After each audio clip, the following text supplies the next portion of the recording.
Welcome to mathematics सीजीवे। मैं पवन sir आप सभी का स्वागत करता हूं। तो इस समय बच्चों के मन में बहुत सारे प्रश्न चल रहे हैं एजुकेशन को लेकर के। सबसे बड़ा प्रश्न, स्कूल और कॉलेज कब खुलेंगे। दूसरा महत्वपूर्ण प्रश्न, 11वीं का ऑनलाइन एडमिशन कब शुरू होगा। तीसरा, 10th और 12th का बोर्ड एग्ज़ाम होगा या नहीं, और होगा तो ऑनलाइन होगा कि ऑफलाइन होगा। चौथा प्रश्न, क्या सिलेबस में और भी कमी की जाएगी। तो इन सभी प्रश्नों को माननीय शिक्षा मंत्री, महाराष्ट्र के शिक्षा मंत्री वर्षा गायकवाड़ के सामने इन प्रश्नों को रखा गया और उन्होंने इस प्रश्नों का उत्तर किस प्रकार से दिया या उन्होंने क्या सुझाव इस पर व्यक्त किया है, आज हम लोग इस वीडियो के माध्यम से जानेंगे। परंतु आता त्या ठिकाणी दुसरी मोठ्या प्रमाणामध्ये जी आलेली आहे ती लहर आलेली आहे। अशा वेळेला दिल्लीच्या सुद्धा शाळा सुरू करण्याचा निर्णय घेतला होता, परंतु आता त्याही काही बंद करण्यासंदर्भामध्ये प्रोसेस झाल्या। मधल्या काळामध्ये आंध्र प्रदेशने अशा तऱ्हेने शाळा सुरू करण्याचा प्रयत्न केला। त्यामुळे महाराष्ट्र सरकारने असा निर्णय घेतला आहे की शाळा सुरू करण्यापूर्वी आपण याच्यामध्ये मुलं जे आहेत ते सुरक्षित आहे, त्यांच्या आरोग्याला आपण प्राथमिकता दिली पाहिजे। ऑनलाईनच्या माध्यमातून आपण शिक्षण देण्याचा प्रयत्न करतोय, कारण त्यांचं शिक्षणही थांबू नये हा आपला या माध्यमातला प्रयत्न आहे। आणि म्हणून आपला दुसरा, जसं मी सांगितलं तसा प्रयत्न आहे की आपण सगळ्या गोष्टींना मॉनिटरिंग करतो की जशा तऱ्हेने संख्या कमी होत आहे परंतु ती कॉन्स्टंट आहे का, डबलिंग रेट वाढत आहे का, आपल्याकडे रिकव्हरी रेट वाढत आहे का। आणि अशा वातावरणामध्ये आपण दिवाळीपर्यंत सर्वसाधारणपणे ह्याला मॉनिटरिंग करू आणि मग दिवाळी नंतर आपण शाळा सुरू करत असताना टप्प्याटप्प्याने कशा सुरू केल्या पाहिजेत की जेणेकरून 10वी आणि 12वीच्या विद्यार्थ्यांचं सुद्धा नुकसान होता कामा नये, या दृष्टिकोनातून भविष्यामध्ये निर्णय घेणार आहोत। ऑलरेडी आम्ही 25% अभ्यासक्रम यावर्षी कमी करण्याचा निर्णय घेतलेला आहे आणि जसं सुरुवातीला आम्ही 15 जूनला आमच्या गाईडलाईन्स काढल्या की जी मोठी मुलं आहेत म्हणजे 9वी 10वी 11वी 12वी यांना यावर्षी आपण सुरू करू शकतो का, आणि ते सुरू करत असताना जसं आम्ही निकष मोठ्या प्रमाणामध्ये तयार केलेले आहे जे राज्य सरकारच्या मध्ये आता केंद्र सरकारच्या माध्यमातून सुद्धा पुष्कळशा गोष्टी आलेल्या आहेत। आणि म्हणून या सगळ्यांचं बरोबर निकष पाळले गेले पाहिजेत, पूर्वतयारी व्यवस्थित झाली पाहिजे, कारण शेवटी मुलांशी निगडीत हा प्रश्न आहे आणि पालकांच्या मनामध्ये एक आत्मविश्वासाचं वातावरण निर्माण होणं फार महत्त्वाचं आहे।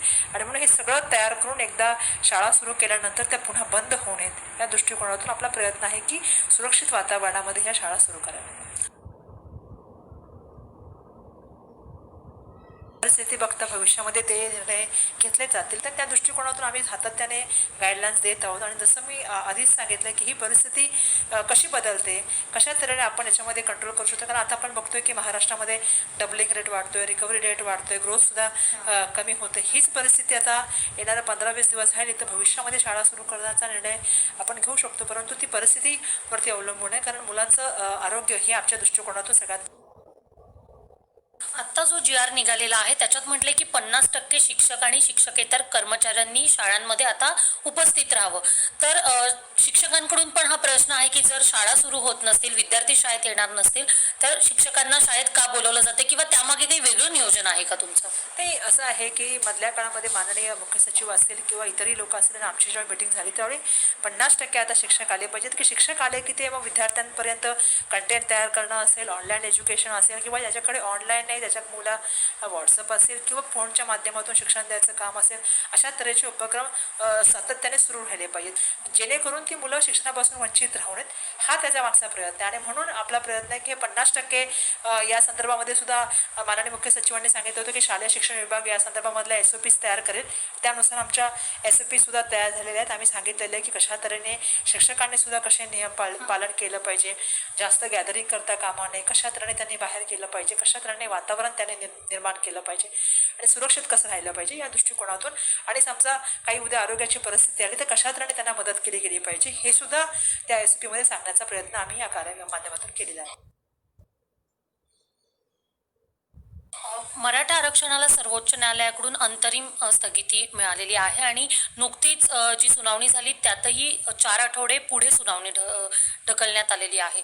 तर 11वी 12वीचे जे प्रवेश आहेत ते आपण आरक्षणाच्या निकालासाठी होल्ड केले होते, स्थगित केले होते, तर त्यांचं सध्या काय स्टेटस आहे आणि 11वीचे प्रवेश कधी सुरू होते?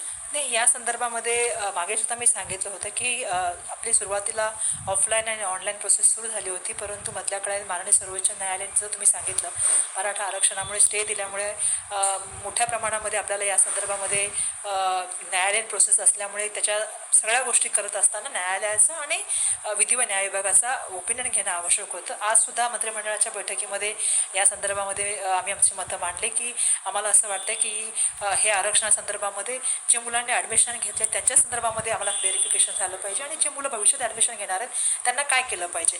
मला माननीय मुख्यमंत्री महोदयांनी मला सांगितलं की 2 दिवसामध्ये एजंटबरोबर ते बसतात, विधी व न्याय विभागाच्या अधिकाऱ्यांना घेऊन ते बसतात आणि या संदर्भामधला निर्णय मला वाटते येत्या 2 ते